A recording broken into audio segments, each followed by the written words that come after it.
Good morning, good afternoon, good evening, whenever, however, wherever you're listening to this podcast. We just appreciate that you are. This is the Delaware High School Football Pod presented by Websites for Sports, and we're the only media outlet in Delaware. There's a lot of good ones, but we're the only one dedicated exclusively to high school football in the first state. The pod is available wherever you listen to your favorite podcast and also on YouTube for those of you who prefer to watch what you're listening to. Follow us on X at DELHS Football and on Facebook at the DELHS Football Pod. On today's show, the big story of the week. It's how we'll start out every podcast this year. Then we're going to recap what this week was very few games that were actually close. And Marty put together some stats that he can talk about that he threw out there on social media when we get to that point. We'll do our helmet sticker section, and we'll talk about our new helmet sticker and whether that sticker and the logo on it is going to become our new image, for lack of a better word. We'll award our first Promotion Zone Player of the Week, preview next week's biggest games, and who is streaming what, so that you know where you might be able to watch the games if you can't make it. And, of course, we will have our Marticelli Restaurant Group weekly trivia question. But first, let's remind you the title sponsor of the Delaware High School Football Pod is Websites for Sports, created and managed by Brian Rutter, and it's the only place you can find the schedule, roster, and often stats, if coaches post them, of every high school team in Delaware. I've used this site consistently for years as my boys have gone through high school sports. Here's my favorite feature. You can sign up for schedule alerts because inevitably the schedule is going to change at some point. And if your kid doesn't tell you it's going to change, or your grandchild or your friend or your neighbor, you would never know. So it's a great thing that they've added, or they've always had it, but it's just one of the most unique things that I like about it. Bottom line, if you've got a child playing middle or high school sports, or even if you're just a fan, it's the one and only website that provides accurate and up-to-date schedules, and they do it all for free. Every high school uses it. It's kind of like the Bible of scheduling for high school sports. Some coaches use it more than others in terms of stats, but the bottom line is everybody does it. We can't thank Brian Rutter of Websites for Sports enough for sponsoring the podcast and therefore supporting high school athletics. All right, let's dive in, Marty. The big story of the week didn't even happen here in Delaware. It happened out in Ohio. And if you're a high school sports fan, you know that every year, the past couple years, at least since COVID, I believe, Middletown High School has taken a major trip somewhere. Yep. IMG Academy, I think. I don't know if that was last year or the year before. They did that twice. Yeah. Twice, yeah. Yep. And so they went out to Ohio to take on Bishop Watterson is the name of the school. They were 16-0 last year. They've apparently got a lineman who's in the top 5 in the country on the offensive line. And Middletown played right with them. Ended up losing by a point, 14-13. But, again, this team, you may know, Marty, I know you've got more information about this game, and I'm going to turn it over to you in a second. But, I don't know if they're ranked in the top 20 in high schools or anything like that. And, and sometimes rankings for high school teams are overrated. Yep. And so I don't take a lot about rankings. But, obviously, clearly this school, if they can beat a team of Middletown's caliber, because we know how good Middletown is. Yeah. And so if you beat Middletown, you're a legit team. And so congratulations to Coach Zach Glum and the Middletown players. They're on their way back. We understand they're touring University of West Virginia. But they're going to go to West Virginia to check it out. Yeah. So pretty much a cool trip for the kids. Yeah, and a lot of people will say, well, who's paying for that? Well, I'll tell you who's paying for it. The boosters have raised a lot of money to pay for it. It's not coming, I live in the Appoquinimink School District. My taxes are not paying for this trip. It's something that the boosters believe in and something that they've done. And they're not the only high school team in the country that does this. A lot do. They raise money to take trips. My son's band was going to go to Disney World last year. Who was raising money for that? My family and all the other families. And so it always bothers me when people say, well, who's paying for that? I know. You're not, trust me, if you're asking that question. So, Marty, I'll let you talk about, I know you talked to one of the coaches on the way back while they were on the way back last night, so I'll turn it over to you. Yeah, Bishop Watterson, they're ranked, depending upon who you look at, the rankings, they're top 100 in the country. They're top 5 in Ohio, which is, of course, as everybody knows, Ohio's a talent-rich area for high school football players. There were some message boards, which is what I looked at during the week. And, of course, everybody said that Middletown's going to get destroyed. And there's no, they're the champions from Delaware, but what could that possibly mean? And, Middletown took it all in and said, we're going to go up there and play. Remember, they upset Red Bank Catholic last year, who's one of the top-rated teams in Pennsylvania, or New Jersey, excuse me, who, by the way, they'll play again at this coming week, so no breaks for Middletown. But they went down there. They played them, straight up throughout the game. Brian Johnson, one of the coaches from Middletown, I was talking to him on the bus ride on the way back, and yeah, he said their line is huge. It reminded him of an old school Sally's team that kind of just beats you down with their size. But he said their defense was great. The offense for Middletown was efficient. Cunningham had a very positive game, very strong game. There's some comments on the message boards today on the Ohio message boards. It's funny. A lot of respect for Middletown, especially for the defensive side. You and I were talking. What's his name? Jack, God, my favorite player, Jack Wilson. It had an amazing game. He was voted MVP, 12 tackles, 2 for loss, 2 sacks. He was all over the place. I know he was injured for, I believe, one drive of the game, and that drive resulted in a touchdown for Bishop Wooderson.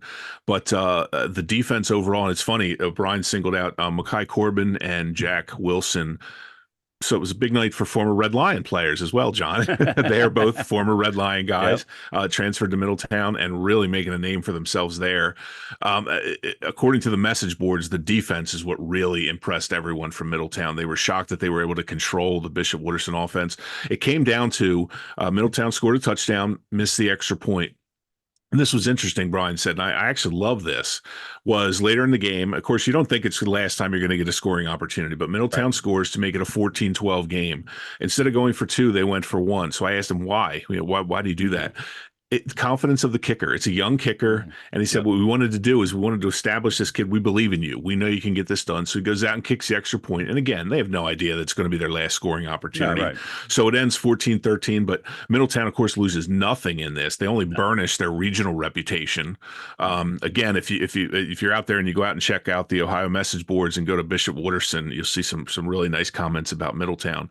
But yeah, Middletown is they've done this every year. They make these trips educational as well as football related. IMG was a bit more than they could. They bit off more than they could chew with those games. But these highly rated regional teams are a great test for them, and they came within a whisker of winning this game. So.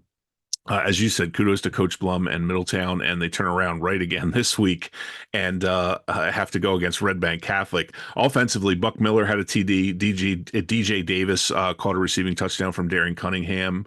And we'll talk about this later, but I wanted to give a shout out to Stephen Grant, a 9th grader for Middletown. This is kind of hard to believe. He had to come in on the second series of the game at center, the anchor of the offensive line, and played the rest of the game. And Brian said that he did an amazing job. A freshman getting thrown in there against a top 100 team in the country and holding his own. So Stephen Grant, we'll talk about him again later in the show. But a great showing for Middletown, and really great reputation burnisher for the state of Delaware. So congratulations to the Cavaliers. Yeah, great experience. As we said, they're stopping at West Virginia to tour that school on the way back. We'll see if that attracts anybody, even if not for football. Inevitably, one of those kids will probably apply to go to West Virginia, whether they get in or go or whatever it is. But so a great experience for Middletown as they head back here. So that is your big story of the week. And then it was a good snapshot of that. Thank you, Marty. Speaking of snapshots, Andre L. Photography. You might know Andre Smith of Andre L. Photography from the sidelines, capturing Friday night lights and the biggest game moments, especially on the Caravel sideline the last several years when his child played there.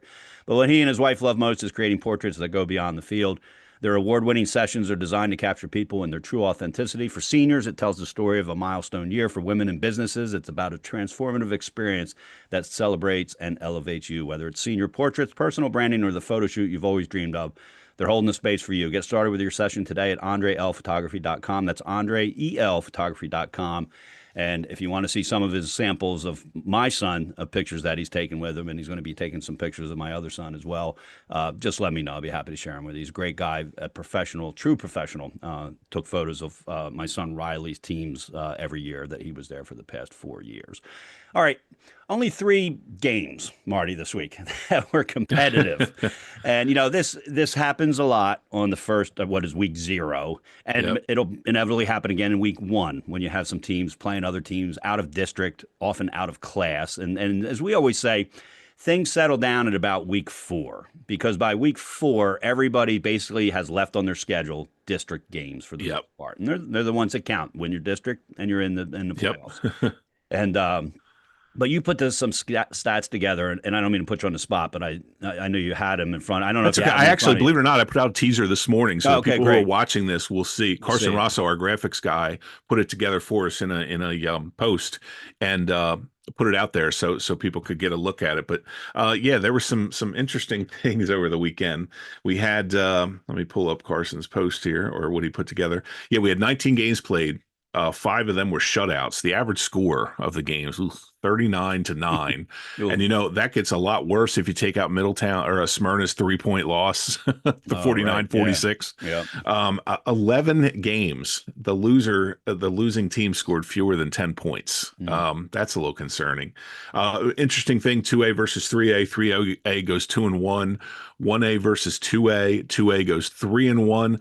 The two outliers in those, this is the amazing part, were both absolute blowouts. You had 2A Howard just annihilate Hodgson 36-0. And then you had 1A Brandywine take apart Mount Pleasant, the Class 2 Mount Pleasant. So interesting that the two upsets were blowout shutouts. So all in all, yeah, it was one of those. I posted it, turned it into a thrashing Thursday. Every game just kind of kept going and going and going. Then Saturday or Friday we turned into the same thing. And as you said, it's early in the season. You don't know what you're going to see. On paper, there were some sterling matchups going into this week, including some of the games we're going to talk about at the beginning that ended up not being very good games at all. Yeah. So it's you get to feel for where everybody is. And I was talking to Sean Green about the Delmarva rankings again, because they do their own ranking system. They've gone away from computer rankings and they do it based on this I'm going to say crazy, but I don't mean it that way, system. And people will have to go and check it out for themselves. Indian River is ranked number 2 in the Henlopen rankings, behind Smyrna, which would seem to suggest that Indian River will be your new number 1 team in the Delmarva rankings this week, considering Smyrna lost, which is kind of in the state, yeah, right. Regardless of class. So so you judge for yourself. They have fun with it, and we have fun making fun of it. So right. It's all in good fun. But yeah, not the greatest weekend in the world, but there were some definite notable games we want to get into where some surprising things happened and some interesting developments. Yeah, so let's start here in my hometown, or close to my hometown, Newark Charter School, starting their first varsity team, a who's who among of high school coaches on that team, headed up by Jody Russell. And they open up against Christiana at home. And that's one of your games, Marty, 41-0, lopsided, running clock at the half, I think, or right after the half. Yeah, at the half. They estimated 2,000 fans, 1,600 in the bleachers is what they hold. They actually put bleachers on the visitor side in preparation for the playoffs. Yes. But not, A, they would know they need them, and they need them. But B, you can't, if you don't have visitor side bleachers, you're not hosting a playoff game. And so about 2,000 fans there. Running clock at the half, as I said. Chase Kennedy has 3 touchdowns. The defense has 6 takeaways. Charles Bateman, 5 of 6 PATs, only a sophomore. It really was a perfect start to a new era of football. And Marty, I've watched this team play. I've watched this team practice. I know the coaches. I know some of the players, and they're going to be good. They're a 1A plus team. Yes, and already, and part of that's the size of their team. And again. Remember, this is not a school that can recruit, no. And I'm using air quotes for educational purposes, unless you live within the 5 borders. miles, it's 5 miles. Yeah. Yep. And I talked to the head of school, Sam Galder, when they first made this move, because he was the big one behind it. And he said, we don't plan to change that rule. He said, we believe our reputation is good enough, and we're not looking to become a football power. And he was very adamant, and you saw it when you go to when you get to this game, and you see it last year when they were playing GV Scouter. He said, this is about the school atmosphere, because now you need a cheerleading squad. Yep. And now you can have a band and a reason to have a band, and you can have booster clubs. And so it's really become a community outing. I know there were people there on Thursday night who have nobody involved in any of those programs I just talked about. They were just out supporting the school. There's something, it's that Friday nights lights feeling. And when you think about it, it's the only school in Delaware that pulls from a 5-mile radius. So it's in everybody's backyard. Middletown is a similar thing. Smyrna is a similar thing, but even those developments stretch far more than 5 miles away from that school. I mean, it's literally the only school that everybody could comfortably bike to if they Right. wanted to. So just a tremendous atmosphere. Congratulations to Jody Russell, to Sam Golder, to everybody that was involved in that decision to start football, because it's a difficult decision and it's a darn expensive It decision. is. There's no more expensive sport at the high school level than football. And that, remember, they didn't have a stadium. They built the Right. stadium. They didn't announce it this way, but literally they built this stadium with the understanding they were probably going to have a football program. And boy, do they ever. And you know, it's amazing. One of the things in the article in the News Journal today was an 80-piece band and a 27 member cheerleading unit. I mean, those numbers just don't exist in Delaware anymore. That's amazing. It reminds me of the old AI numbers, the old AI band and their cheerleading section. And this was, you know, you and I had talked before, and if anybody had said, well, Newark Charter is going to beat Christiana, a 2024 playoff team, by the way, Right. we would have said, you know what, I could see that happening. 41-0, not so much. That's not something I can honestly say that I saw coming. Again, a running clock at halftime. And just never in this game was Christiana. I saw that their first down came midway through the second quarter when the punter recovered his own fumble and ran for a first down. So Christiana struggled in every aspect of this game. And again, Isaiah Mays has a really good, I'm sorry, Coach Wood. I always mess up Brandywine and Christiana. Coach Wood at Christiana has a very good program. I mean, they made the playoffs last year for the first time in a long time. They're on the upswing, and they just couldn't do anything against Newark Charter. The depth, you know, the funny thing is, you and I talked about this before too, is these are not necessarily football players. They're athletes who are now getting into football. Now the quarterback, Chase Kennedy, according to the article, he played through the CYM and things like that, and those leagues, and then had to stop and said, I really missed it when I got to Newark Charter. And then last year when they announced we were coming back, you know, he had a great JV season. They were, I think they were 8-1 in their JV season. Lost to and this week they come out and they play a 2024 playoff team and beat them. And next week they play an Odessa team that's at 2A. And frankly, we won't be surprised if Newark Charter wins that one as well. Odessa is struggling right now. So this, in reading everything and watching, and I know it was kind of a shame 302 had some problems with their broadcast throughout this game, but I'm sure they'll be back there again. The atmosphere there, you could tell, was just amazing. And you don't see that many fans in the stands anymore. You know, I was watching some of the highlights, I should say. I wasn't going to pay for the Pigskin Classic because their prices are just insane. But the crowds didn't look very big at all. And that's, you know, at Abyssinia Stadium. I love this on-campus feel. This stadium is amazing. You know, Hodgson's got the new stadium coming. You got to think that's going to be a big deal. But Jody Russell and his staff of stars, I would say, have done a fantastic job getting these kids ready. They look like a well-oiled machine. The parts of the game I could see, and they're going to be exciting to watch for the rest of the season. As you said, I love your description. They're 1A plus, and you know they stamped themselves immediately as a championship contender with that win over Christiana. Yeah, I was trying to think, you know, other than Baynard Stadium, or back when it was the old name, they've had a crowd of around 2,000 for the St. Mark's games and stuff like that. But I'm not sure there's another public high school above the canal that has had a crowd like that ever. And maybe Newark back in the heyday. I was going to say maybe Newark, but Newark's bleachers aren't as big as they are at Newark Charter School. No, of course, that's the days when you could round the stadium and you didn't have the problems. And you had to which they do at Newark Charter. They had people around the fences. Right, I saw that. Yeah. So anyway, just a great atmosphere. Do yourself a favor, especially if you live above the canal. Head out and watch a game over there on a Friday night. They play a lot of Friday night games. So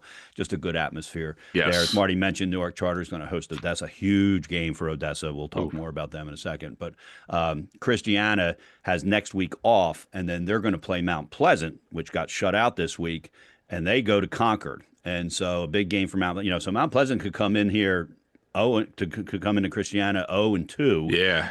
And almost in a must-win situation, because you can't drop another game to a Class 1 opponent. No. Or not another game, but a game to a Class 1 opponent. And so it'll just be interesting how that unfolds there. All right, before we go to the next big game that we're talking about, if you're looking to buy or sell your house, Mary Kate Johnson with Remax Associates will help you do so as if it was her own. An award-winning realtor with nearly 20 years of experience, she helped my wife and I sell our old house and purchase the one we've been in for nearly 20 years, and helped us every single step of the way with things that we had no idea we need to know about. We've recommended her since to many people who have recommended her to their friends as well. Whether it's a first home, an upsize, downsize for yourself, an aging parent, or one of your kids, do yourself a favor. Reach out to Mary Kate Johnson's with Remax Associates and let her help you out. Her website is marykatej.remax.com. That's marykatej.remax.com. And there you can also check out our multiple 5-star reviews on Zillow and read what others have said as well. And of course, I'd be happy to talk to you offline about Mary Kate as well and how much we enjoyed having her as our realtor. All right, let's go to Caesar Rodney. Big game for the Riders, Marty. They won 24-0 over Woodbridge. I called it a huge game for them to start out with a win, especially when you're playing down a class, albeit Woodbridge, but perennially one of the best teams in Class 2A. We'll see if that happens this year or not. But it wasn't a cupcake team coming in to start the season. Caesar Rodney scored in all 3 phases of the game. And, the coach said when I was reading one of the articles down in the Del State News that the offensive line was just huge for them. Yes. And, so just a really good win for Caesar Rodney. Now, they won again last year in the opening game, and things went downhill from there. But let's hope it was a shutout last year, too. Yeah. in the first game. So congratulations to Caesar Rodney.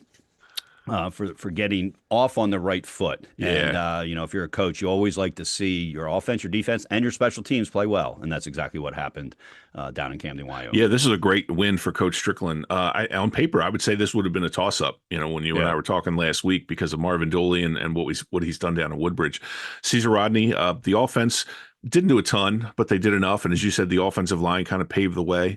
By the way, Caesar Rodney will only get better because in 2 weeks, they welcome back Quinn DeVere, who was the 1A player of the year, who will be their quarterback, who's sitting out the first 3 games for the transfer rule.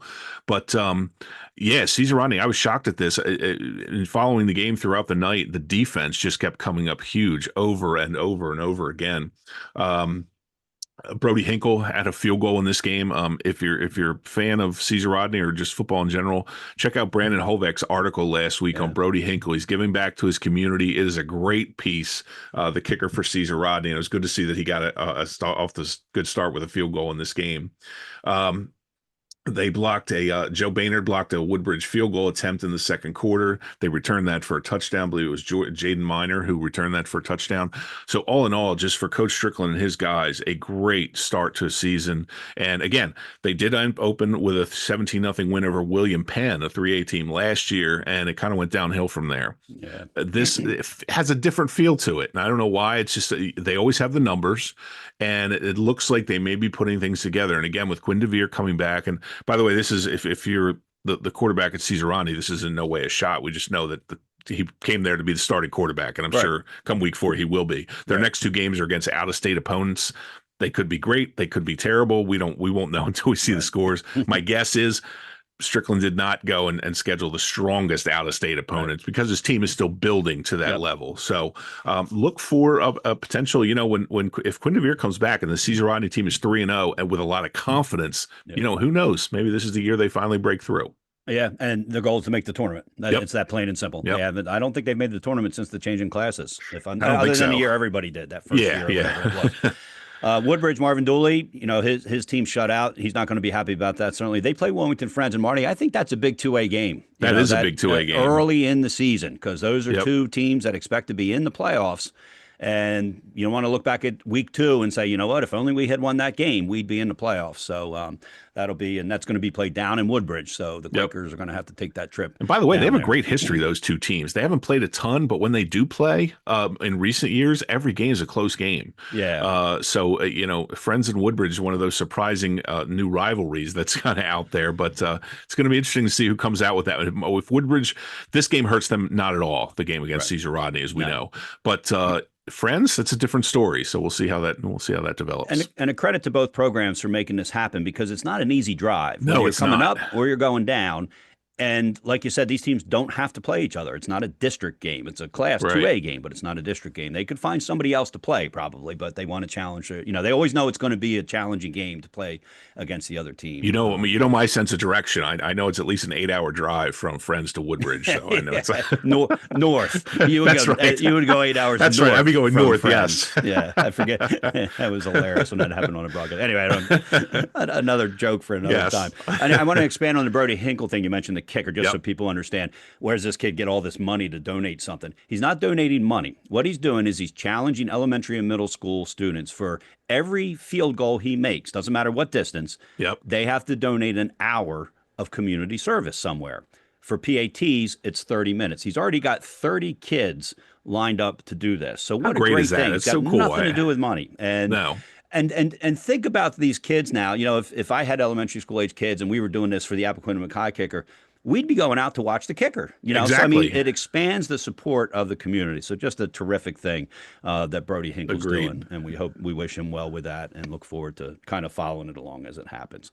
Speaking of Caesar Rodney, the Win the Day planner was put together by Dan Rigby, who has nearly 2 decades of experience teaching and coaching students of all ages and abilities, including at Caesar Rodney High School, where he won a wrestling state championship as a coach several years ago. The Win the Day Planner is dedicated to helping students, athletes, and coaches reach their full potential. It combines essential tools for success, from goal setting and scheduling to mindfulness and habit building. The Win the Day Planner is the ultimate tool for students, athletes, and coaches to track progress, set goals, and achieve greatness. I've got a copy of the book, Marty. I need this book to prioritize what I'm doing from day to day. So it's even good for adults. It's used by teams at all levels throughout the country. And get this, it's free to all teams at all levels, youth through college, in the state of Delaware. So if you're in the state of Delaware and you coach an elementary team, a youth team, a middle school team, a high school team, Dan Rigby will provide you the book for free. Get your print or digital copy today and check out all their products at winthedayplanner.com. That's winthedayplanner.com, where you can also reach out about getting this product for free if you are a team in Delaware. All right, the next game we're going to talk about, next and last game really, we're going to spend a significant amount of time at. We are going to do our new segment, Shoutouts, where we mention every other team that played briefly, is the Indian River Odessa game. Indian River playing their first season after winning a state championship in 1A last year, playing their first season in 2A. Odessa is up in 2A, and I don't want to say Odessa's been disappointing, Marty, because you can only be disappointed if they were supposed to win state championships and they Right. haven't. But I didn't expect them to get beat 46-5. Granted, a 1A plus team, using my Yep. new terminology, last year. And it just, they jumped out 5-0, and then it was all Odessa after that. They were playing without their head coach, Nick DeGotti, Yep. who most people know was suspended for a couple games. But that shouldn't matter. It shouldn't be a 41-point difference when that happens. And so, it's the Odessa team is going to be an interesting team to follow. Last year they played Middletown, they played Appoquinimink. I'm not sure if that hurts the program. I mean, it gears up everybody for the rivalry, but would they have been better off playing two teams that they could have been really competitive against? And I forget what the scores were. But you know what I'm trying to Yeah. say. It was great for the district maybe, but was it good for the program? And I'm not questioning anything. I'm just throwing it out there. And that's the hunch I get from Odessa is I'm not sure if they're at where they felt they should be at right now after That's so many exactly what I years. was going to say. I think they expected to be at a higher level, not 2A, 3A. I'm talking about just a higher level playing football than where they are right now. They started out on a real good upward trajectory. They made the playoffs both times in 1A. They moved up. They played some teams really competitively. And last year, you started to see a slide where they got off to some good starts and then it fell apart. And that's what happened here. Only, man, did it really fall apart. I don't think anyone saw this coming. I think this tells us as much about both teams. Odessa may struggle, and of course the game against Newark Charter becomes a huge deal for them now. Yeah. If for nothing else, psychologically, Right. You don't want to lose to a 1A Forget the team. points, right. Yeah. Indian River, man, they're still loaded. Darnell Stokes, Dylan Grice, the quarterback, Devon Handy, the running back. He ran for over 100 yards. Grice was, I think, 13 of 16. An efficient game for him. Stokes had a ton of yards, kickoff return and punt return. Also caught a touchdown. It's just all of a sudden and I kept tweeting about this throughout the night. The defense just was suffocating after that 5-0 start. Both teams traded safeties in the beginning of the game. It was, I believe the score was 10-5 at one point, and 8 points was from a touchdown, 2 points was from a safety for Indian River. Their defense was just phenomenal. Givens, I believe, yes, had a couple sacks or a sack and recovered 2 fumbles. This was a great start for Coach Townsend and his kids. This was one of those ones of the night where, as I kept watching it develop, and it's, all of a sudden it's 21-5 and 28-5, and you're like, holy smokes, when is this going to stop? And it went to a running clock, and I just never ever saw that coming. So kudos to Indian River on their first game at the 2A level. They could not have started any better. I would kind of put it in the same vein as Newark Charter is to 1A, what Indian River is to 2A at this point. Right. Just kind of a real surprise at how they won. Mm-hmm. So it's going to be real interesting to see how this team continues to develop. Again, they have a lot of kids returning from last season, and they are playing with a ton of confidence. It's like they just rolled out of bed, and it was, their championship game against Tatnall was yesterday, right. And they roll out of bed, and they have the same offensive efficiency. Defensively, they really clamped down. Again, Odessa couldn't do anything on the offensive side after that start. So congratulations to Indian River, Coach Townsend and his kids for just an amazing first game to start to the season. And I want to mention for the Ducks, Ian Wablinger had a 41-yard field goal. That's a pretty good kick. Yes, it is. There. So, but also, I had written down here, the result didn't shock me necessarily, meaning a loss, just because Same of how thing good as Indian the Newark River Charter. is. Yep. It was the domination of the thing there. And you know what? We may be underplaying a little bit how good Indian River is, and Odessa could run the table for the rest of the season. Maybe, I don't have their schedule in front of me, but, it'll be interesting to see. And so, I hope, I'm an Apo school district person, and I'm hoping that they continue to get better. And so I'm hoping that this is more about how good Indian River is. Yep. Than what Odessa looked like playing against them. And this is the Indian River and Polytech and Tatnall moving up. But as far as Indian River goes, they brought so much back compared to the other teams. Polytech, I think we said they had 4 of 22 starters returning, so it was a different scenario. But Indian River, they caught their promotion at exactly the right time where they're still loaded for bear. So going to be great to watch them develop. All right, so those are the 3 games we're going to focus on. As the season goes on, games get closer, more interesting. We'll have more games that we'll recap like we just did the following 3. But before we go out to our shout-outs, I want to mention Diamond Hill Incorporated has been a sponsor of the podcast from the start.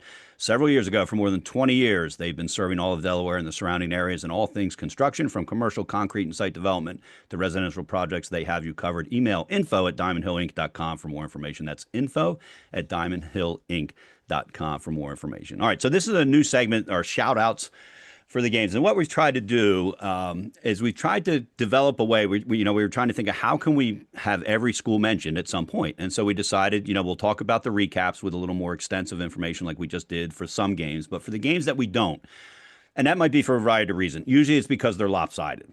And so we're trying to reach, the audience we're trying to reach is every single school in the state of Delaware that has a football team. And so we figured one way we could do that is after we do the recaps, as we call them, we'll do a shout out. And basically what that is, we're going to go game to game of every other game, and we're just going to do a quick shout out to a player or a couple players on both teams of how they did. Kind of a way to just give them a reason to listen, to see if they were the team that we shouted out, or not the team, we'll shout out every team, but the player that shouted out. So that's what we're going to do here. And it's very informal. We may not comment other than what we say about them, and we'll move on, that type of thing. We're going to just bang them out back and forth. So I'm going to start DMA 31, Delmar 8, a lopsided game that I didn't expect. The result I wasn't shocked about, but the score I was, just like the game we just talked about. For DMA, Dante Brooks scored on an 11-yard run, and Isaiah Rice caught a 30-yard touchdown. 2 of the highlights there. For Delmar, Dason Bain returned to kickoff 86 yards for a touchdown for Delmar DMA. Another big 2A game, just like we talked about the Woodbridge and One with the Friends being one next week. This was a big 2A game. DMA kind of sent a message as to where they are this year, because Delmar is a tough team year after year. sorry about that. The DMA, the defense allowed 0 points. All the Del Mar's points came on a kick return to start the second half. So great start for DMA. We move on to Cape Henlopen and St. Mark's. Cape Henlopen, we had Chip Knapp making his debut there. And again, this is one of those ones where no surprise that Cape Henlopen wins. I think Coach DiNardo making his first appearance for St. Mark's. We hoped for a better game. Didn't get one. Matteo Broccolente, of course, being the main weapon. It's funny, I talked last week and said that he's going to, Bill DiNardo's going to learn more about the kicker than he ever did at Salesianum. And he's got a good one. Cape Henlopen has also got a good quarterback. Jameson Tingle was fantastic. 3 touchdown passes, 114 yards. He also scrambled for a few. And I laugh because in the article that was written, he kind of says that he unhitched the trailer this year. And I guess he was made fun of because he was kind of slow. He's not slow anymore, folks. So they have a weapon down there in Jameson Tingle. Cape Henlopen with Chip Knapp at the helm looks like they're going to be a big player for at 3A. St. Marty, what I was thinking is this might be a good loss for them, because if they go down there and beat up on Cape Henlopen, a 3A team, everybody's crying that St. Mark's should have stayed in 3A and Caravel should have stayed in 2A. You're right. Which isn't the case either. But anyway, if there is a good loss, that might be it for the season for St. Mark's. That's right. All right, Howard 36, Hodson 0. That was the opening game of that Pigskin Classic up at Baynard Stadium. And again, not shocked with the outcome. Dan Ritter always has a team that's ready to play, and this team looks like it could run its way through 2A, possibly. And so they are, especially without Caravel in there this year, and so they are a good team. Just shocked at the lopsided score. I talked to Dave Collins, and he said, look, we're a young team in spots, and Dan Ritter's a good coach, and he took advantage of those spots where we are young. And so linebacker Charles Drummond was a highlight for Hodson. He had 13 tackles. For Howard, Isaiah Farrell had an interception in the end zone, which Dan Ritter said was one of the keys to the game early on. And Corey Manley caught 2 long touchdown passes of 48 and 80 yards in Howard's 36-0 win over Hodson. And then I talked to one of the Hodgson coaches as well, and they sort of echoed the same thing. It's a young team, and it almost sounded like they were glad that if it would have been a close loss, they may not have learned as much and been as motivated coming back as the blitz they took on. Running clock was not what anyone saw coming in this game. Right. And then we move on to St. George's and William Penn. These two, this was a huge game we talked about last week, because come playoff time, this could be the difference between getting in and not getting in. So William Penn got off to a 7-0 lead. They looked great for a lot of this game. I watched this game. St. George's just too much on the ground. John Wilson's team always does a great job on the offensive line. Aiden Jones and Joel Buck each scored 2 TDs. The offense was very efficient. They took their time. They didn't panic when they fell down early. For William Penn, Aiden Rudo had 13 tackles. William Penn, it's tough. Last week they watched their quarterback from last year, JoJo Everett, open his career at another school in another state, throwing 4 touchdown passes, no interceptions, had an all-around great game. So they're breaking in some new players in some key spaces, and just a tough start for them. They hung with St. George's for a long time in this game. So I don't think this is an end of the season loss for William Penn, but it's going to start to add up really quickly. They've got some big games coming up, and we'll see how they fare. But William Penn is one of those teams that's going to be on the bubble line throughout the season. The next game is down at Cape Henlopen, and so Friday night. So it's a long trip down there on Friday night, and they don't want to come back 0-2 after playing 2 teams that are usually in that bubble area right with them. It's not like they're 0-2 against Sally's and Middletown. And that's when, no disrespect to St. George's or Cape, everybody knows what I mean. Those teams are in the middle of the pack. Somebody's going to be down at the bottom of the pack and out of the playoffs, and so these games are big. St. George's, John Wilson heads home, or so to speak, home. St. Mark's, where he got his start, and they take on the Spartans next week. And again, not as big a game for St. Mark's because now they're in Class 2A, and so it's an out-of-class game. They could get maybe some decent bonus points on that. All right, Sally's defeated Red Lion handily, 52-6. No shocker there. A lot of highlights. I pulled out 2 kickers because I like kickers. They had 2 kickers who combined for 6 PATs. A 7th one was blocked. Aiden DeLucia had 4 of those kicks, and Brandon Avila had 2. So they've got 2 kicking weapons. For Red Lion, defensive end Landon Bradley had 10 tackles, and Jordan Jones had a 49-yard touchdown run. I talked to head coach Ken Anderson of Red Lion yesterday on the phone, and he said, because they play Caravel next week, up a class. And, he said, look, I didn't want to have to schedule these 2 games. He said, but you know what? The last couple of years, I feel my guys are going into the playoffs kind of like a deer in headlights. and because we're one of the better teams in 2A, and this way they get an opportunity to perform against teams that are 3A teams and good 3A teams. Yeah.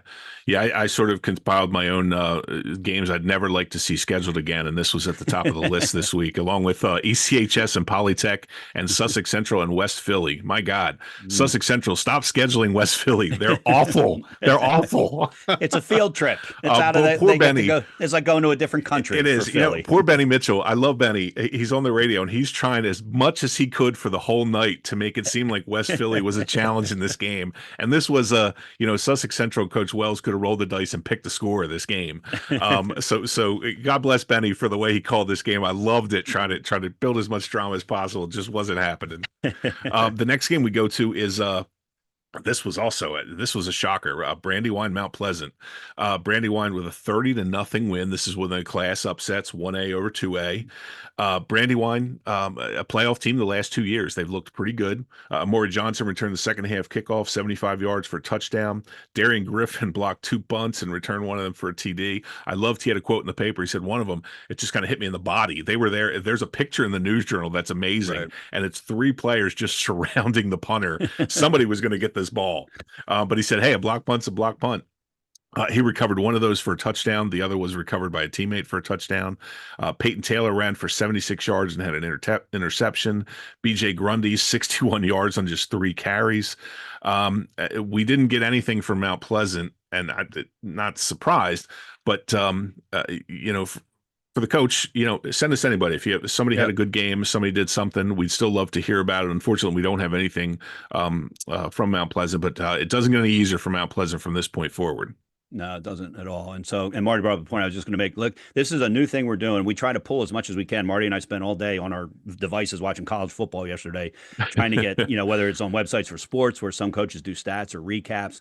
So if you're a coach out there and just think, send us an email or an instant message thing on either, on X or Facebook, if you've got somebody you want us to shout out from your game, because that's really what we're doing. And so some of these ones that you're hearing, we actually heard from coaches, or I reached out, or Marty reached out and said, hey, we need something, or we'd like to have something for this segment. So just do it as simple as you can. And again, it doesn't have to be, if you don't know the exact stats, do it on the bus ride home. I believe he had a dozen tackles. That's close enough for us. That's close enough for us. We want to give the people you coaches feel need to get the shout outs.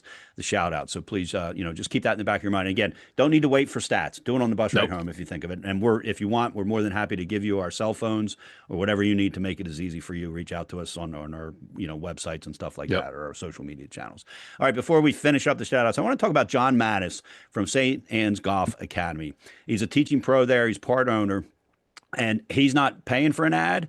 And I'm not getting anything free for talking about this. The reason I'm doing this is I always, I've been around youth sports and I've been about sports in Delaware for 40 years almost. And I always like to help people when I find good resources. And my son Tyler is hooked on golf.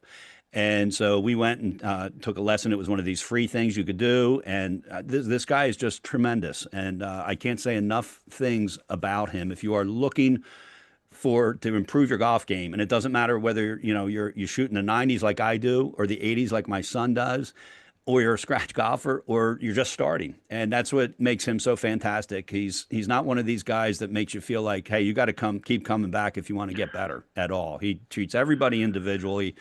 He has a free swing analysis to get you started.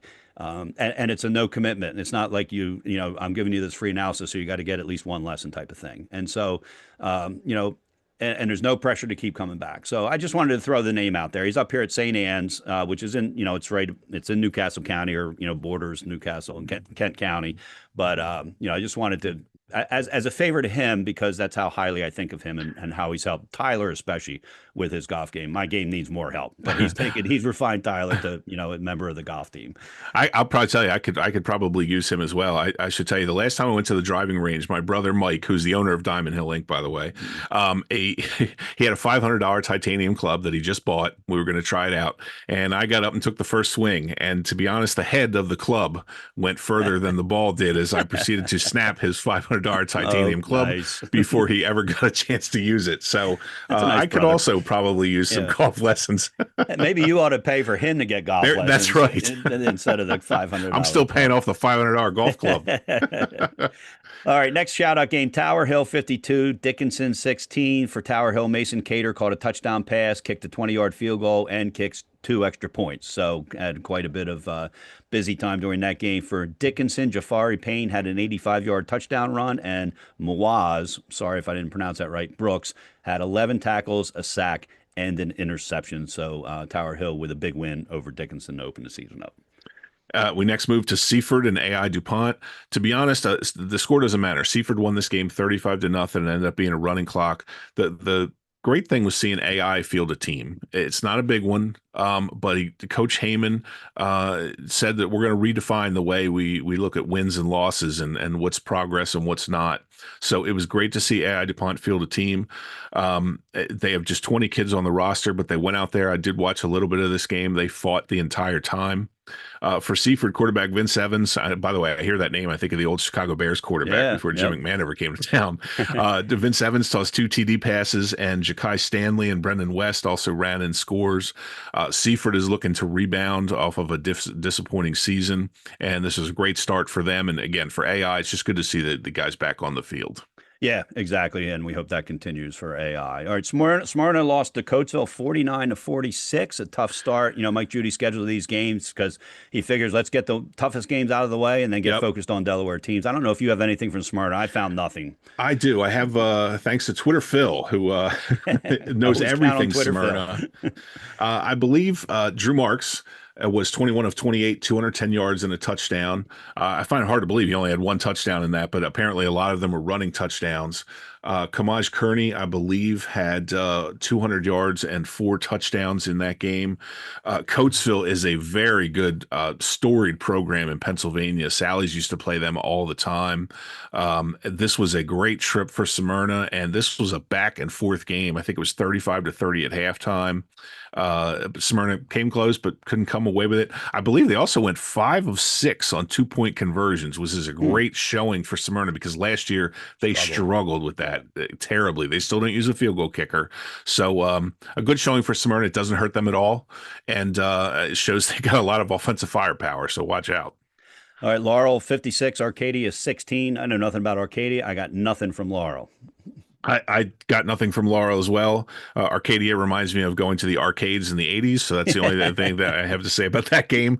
But yeah, Arcadia was not very good. Let's put it that way. A 56-16 win. Great start for Laurel. They're always a really solid program. They do a great job running the football. All right, next up, St. Elizabeth 36. FSMA, First State Military Academy 18. I wasn't sure about this one going in, Marty. First State's, had a couple good seasons. Yep. St. E's has been up and down, but they came away with the win. Isaiah Coleman rushed for 2 touchdowns, and Terrence Williams caught another for St. E's. On defense, Dominic Carucci had 4 sacks, so a big game for him.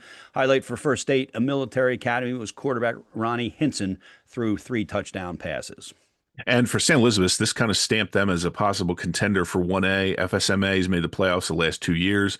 They're a program on the upswing. St. Elizabeth shut them out in the second half, which was kind of surprising. Cole Andrews, the quarterback for St. Andrews, had a pretty efficient game. He's gotten a lot of rave reviews early in the preseason. Then we move on to another Class 2A versus 1A matchup. Sussex Tech took care of Glasgow 37-14. For Glasgow, Trevon Sharper returned a kickoff for a TD to start the second half. For Sussex Tech, Matthew Persaud had a fumble recovery in the end zone for a TD, followed by 2 Jaden Justice TD runs. Sussex Tech is one of those teams. They kind of remind me of Appo back in the day when Appo was always 5-5 or 4-6, and they were threatening to break through but never did. And then all of a sudden they did. Sussex Tech strikes me as one of those programs that one of these years they're going to put everything together. And maybe this is the year. This is a really solid start for Sussex Tech. All righty, and Glasgow, one of those teams with not a big roster, 25 guys listed. So, you need 22, 11 on each side. So let's hope that they stay healthy through the season. All right, Dover 14, West Catholic 12. This was a late game yesterday. Quarterback Alex Starling tossed a touchdown pass to Jaden Bunch. And that's all we could really find, or at least all that could, that's all I could And then the find. game sort of dissolved into the ether for us. Yeah, Yeah, we right. the biggest thing about this game is 5 weeks ago, Rudy Simonetti was rehired as the Yeah. head coach at Dover. It was a big story. It is great to see Coach Simonetti get a win in his first game. I don't care who it was against or what the score was or how they played. It's great to see Rudy back on the sideline. It's great to see Dover. The football in Delaware is always better when Dover has a good football team. Yeah, and big game for them. They go to Apo on Friday night. I'll be Yes. there as the PA announcer for that game, so I'll see it in person. And it's always nice when you play a team that hasn't played yet, which would be Apo, and you've got a game under your belt. Yes. This next one, Polytech, or last one, I should say, Polytech beat Early College. It was a blowout, 50-18, I believe was the score. Halim Edwards completed 6 or 7 passes for 58 yards and a touchdown. He's the young quarterback that kind of stormed onto the scene last year when their starter was hurt. Javon Bird carried the ball 7 times for 97 yards and 3 touchdowns. We're going to be talking about the ECHS quarterback in a minute. Just want to point out, they didn't score their 12th overall point of the season, or the 12 points until about the 4th game of the season last year, I think. So the fact that they came in and put up a few touchdowns in this game is a big I didn't expect it, to be honest with you. And right. Polytech last year, the score of this game was 84-6. And I believe there was somewhere in the neighborhood of 7 to 10 interceptions. So ECHS is making some progress. Coach Spates down there, it's one of the toughest jobs in the state, along with the AI job. But so congratulations to them for putting up a fight in this game, putting up more points than we usually see from ECHS. And again, we're not done talking about them yet. And Polytech, they've they're new into 2A, and they've scheduled 1A teams for the first 5 games of the season. So they'll have another 1A team for the next couple of weeks there. Which Coach Eiler saw that they were not going to have coming back what Indian River did and scheduled accordingly. And I think Polytech 22 seniors. I think they lost something like that. They had 4 starters returning of the 22. They lost a lot to graduation. Yeah, so good strategy move there. All right, it's time for our helmet stickers. Now, a couple things about helmet stickers. They don't go on your helmet. They go on your tablet or your cell phone or somewhere else where your parents okay it. Please don't put them on your helmet, because then it becomes illegal, as if you're advertising for us and we're paying you to do so, and that's not the case. But we call them helmet stickers because that's what coaches give out when players do well. And so this is just a list of, we'll give 6, 7, or 8 out a week. And what we're going to do, last year we had people reach out to us if they wanted them. And 99% of the people reached out. So here's what I'm going to do is I'm going to stick them in the mail to the head coach, to the school, with a little note of who they go to, and we'll assume and hope and expect the coach gets them to the right person. I'll be doing that on Monday morning. So anybody listening who gets a helmet sticker, or a coach whose player gets a helmet sticker who wants me to do something else with that sticker, just let us know. Reach out on our X feed or on our Facebook page in a message, and I'm happy to send it where you want it sent. But if I don't hear from you by noon on Monday, it's going to the school, to the attention of the head coach, and for them to give to the player. So more excited. Can't hear you, Marty. You're on mute. One thing I wanted to add is the stickers this year are really cool. If you saw our new logo that's on this site, that's sort of what the sticker is going to be. It is really nice looking.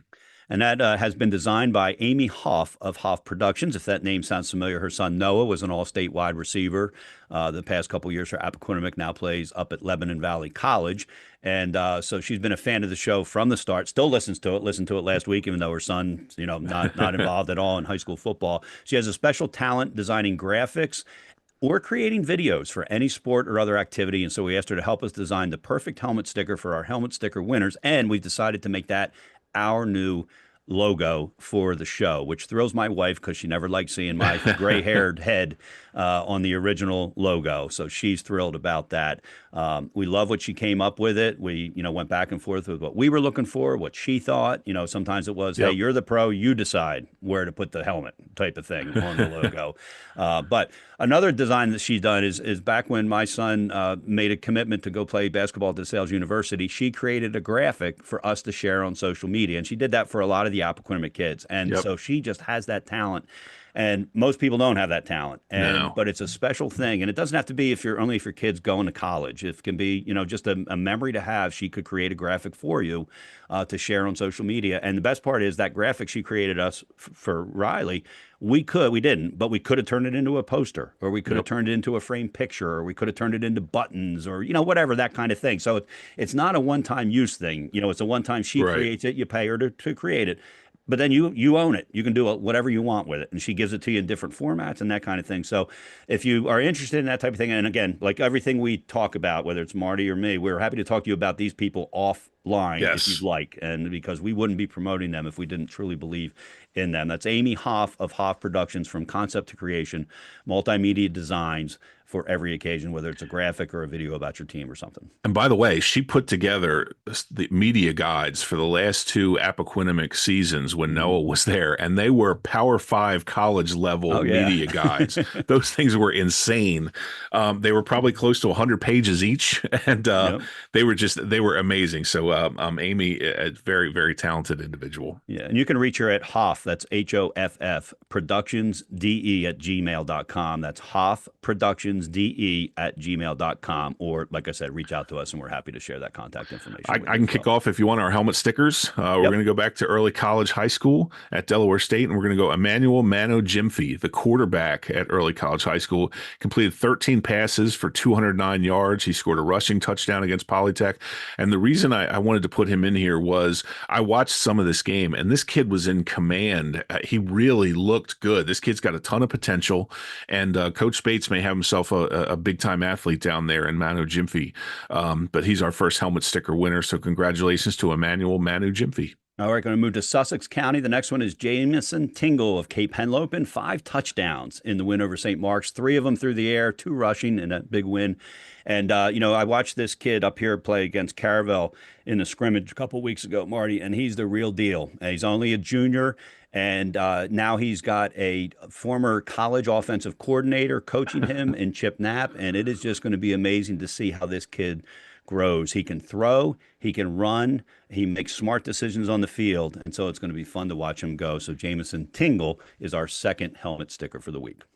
For the next one, we're going to go back to Middletown, which we talked about at the start of the show. We're going to go with 9th grader Stephen Grant, who jumped in at center after the second drive of the game against one of the top 100 teams in the country, number 2 in Ohio, and held his own, as most of the Middletown line did all night in taking care of Darian Cunningham and the running backs. So congratulations, Stephen Grant, 9th grader, our helmet sticker winner from Middletown.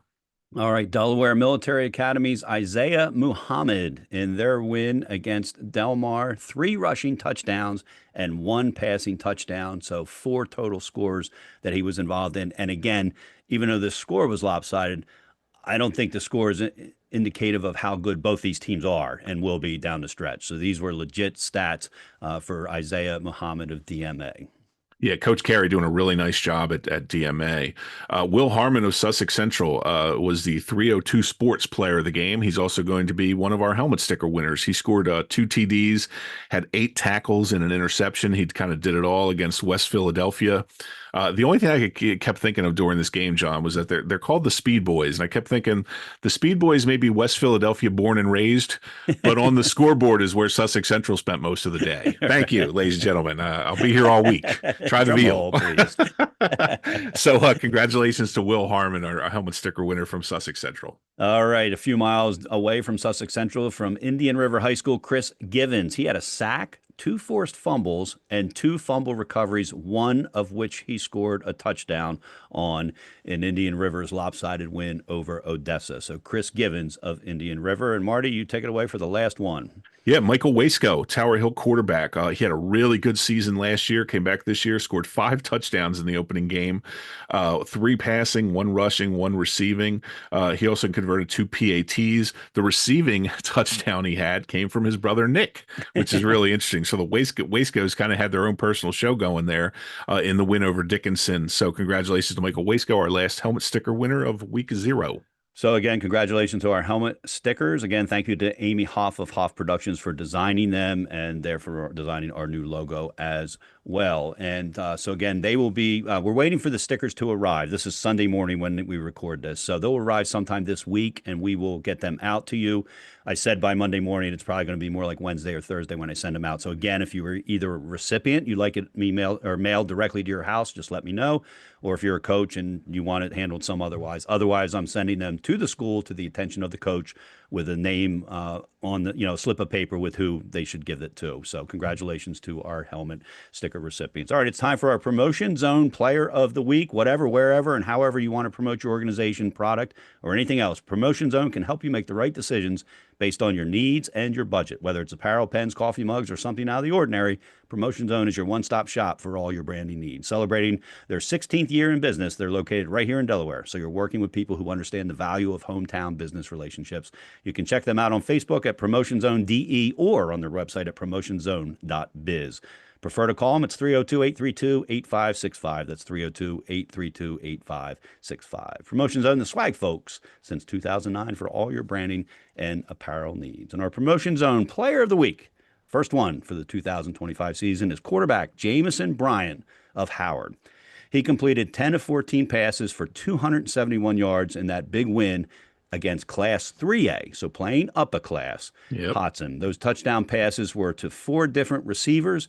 Only a sophomore, Jamison threw 2 of them to Corey Manley and 1 each to Sahale Benson, Isaiah Farrell, and Amir Anderson. And I talked to Coach Collins when I was talking to him about the game, Hodson Coach Collins. I said, is that quarterback as good as the stats show? He said, he's a darn good quarterback. That was his exact I've heard word. that from everybody. This kid burst onto the scene last year as a freshman, and he's only getting better and better. And once we saw the stats start to come in and we saw who the games were against, Jamison Bryant really jumped out as our player of the week. So congratulations to Jamison Bryant of Howard. And he will receive a T-shirt from Promotion Zone. And so I'll be reaching out to the head coach to get his size and where they want that sent, et cetera. So the Promotion Zone Player of the Week. Congratulations. All right, it's time to go to our Week 1 games to watch. Remember, Week 0 just happened. We're not going to talk about what I feel about Week 0, but it is what it is. Why not have weeks 1 through 11? But anyway, Week 1 starts. So at the end of now, not every team plays next week. A couple teams have byes already who played in Week 0. But by the end of Week 1, everybody will have played at least one game. So a couple of key games. I'm going to start, and Marty, then I'll hand it off to you. I don't even think we compared what we have here. But I think a key game is William Penn at Cape, because William Penn does not want to go 0-2. Heading into, they're not even into their district schedule. Remember, the district includes Appoquinimink, Sally's, and Middletown. So taking advantage of these out-of-district games that are winnable for Coach Sabol and his team. So I think that is a key game down there. And that game is going to be on 302 Sports. Benny Mitchell and Jim Tack will have that game down there. So that's one of the live streams. That'll be Friday night, William Penn at Cape. So you can check that out. I'm going to go off the beaten path a little bit. I'm going to go Milford hosting Conrad. Conrad was a 2A or 2A playoff team last year, kind of a surprise. They dropped down to 1A, and they've got a good program. Chet Walters has done a great job there. Milford has Rod Milstead coming in as the head coach, the former Delaware State and San Francisco 49er, is now the head coach at Milford. Really curious to see what he has there, and this feels like a good gauge game for them. So, check out Milford and Conrad at Milford, 7 p.m. Friday night. All right, I'm going to go up here to Newark Charter School. I kind of already mentioned this. Odessa, coming off that big loss to Indian River, playing down a class against a Newark Charter team, which I'm already labeling a 1A plus team down in Class 1A. And so not a big game for Newark Charter, although it'll feel like that because it is at Newark Charter. It'll be that 2,000 people type feel. I think it's a huge game for Odessa from a confidence standpoint to get that program in the right direction. So Odessa at Newark Charter School on Friday night. And again, kind of an off the beaten path game here. I'm going to go with AI DuPont and Newark, because this is a game that's going to tell us which of these teams has really kind of any hope for wins for the season. Right. Turan Rice and Newark dealing with a depleted roster. Coach Heyman at AI DuPont just happy to have guys on the field right now. But this is a game where you're going to see a ton of effort given. You're not going to see the best football players in the world, but you're going to see a lot of effort, and you're going to see two coaching staffs that are putting everything they have into these teams, and kids who are going both ways, sometimes three ways, depending upon special teams. So I'm curious to see where each of these teams are. That's a Friday night, 6 o'clock game at AI DuPont. All right, my last one, I'll be at Dover at Apo High School. You know, when a lot of the skills players are back for Apo High School, you've got Don Montabell, the wide receiver, Jasier Rogers, a wide receiver. You've got Desai Drummond, the quarterback, all-state quarterback last year, coming back. They lost Noah Hoff. They lost Hank Mowdy. You know, so they've lost a lot. They've lost some.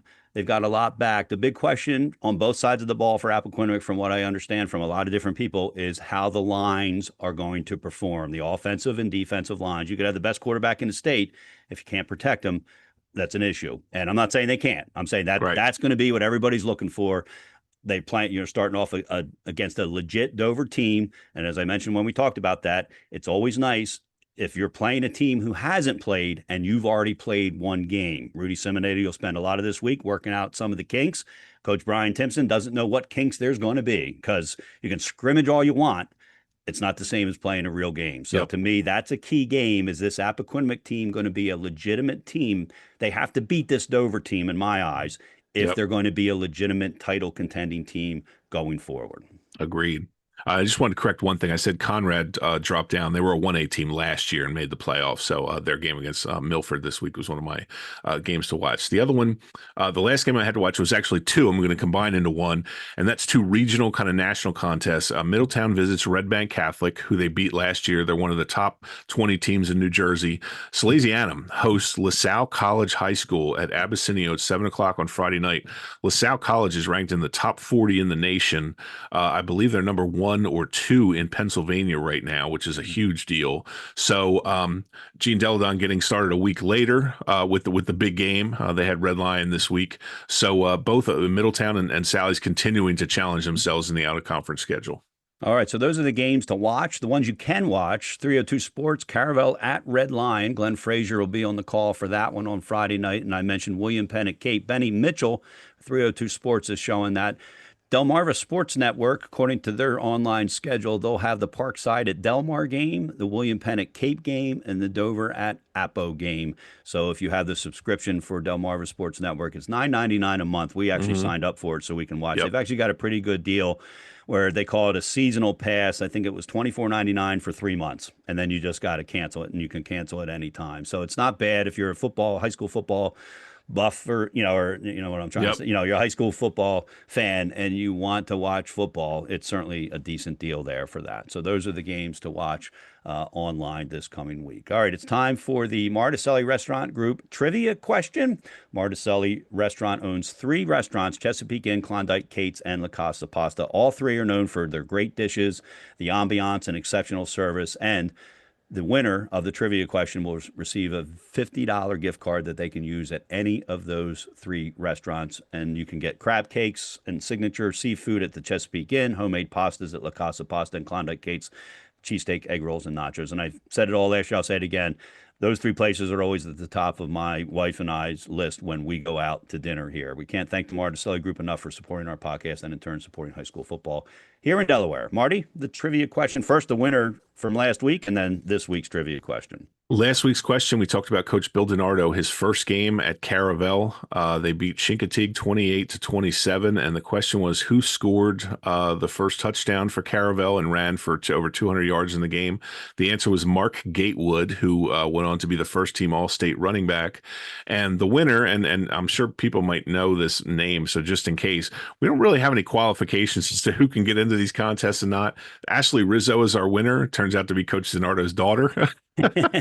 But she went into the hat like everyone else, and her name was pulled out. So congratulations to Ashley. She receives the Marticelli Group gift card.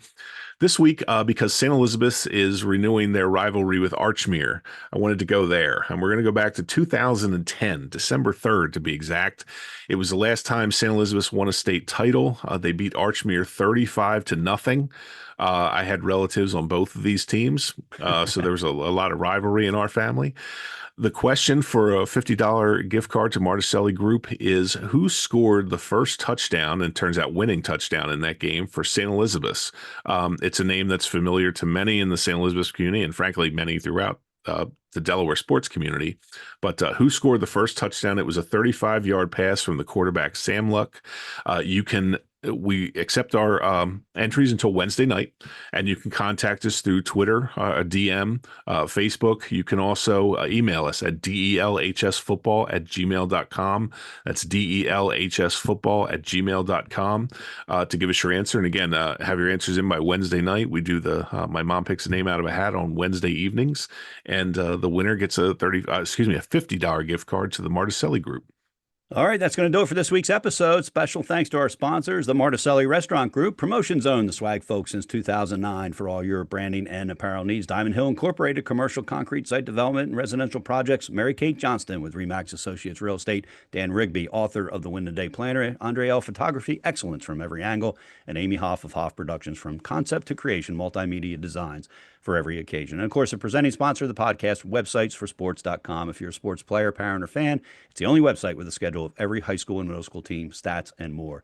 Don't forget to follow us on X at DELHS Football, on Facebook at the DELHS Football Pod. Check out our new logo for the show there. And please like and share our podcast to help us spread the word about the wonderful sport of high school football here in Delaware. Until next time, for Marty Sheehan, I'm John Buzby. Have a great sports week.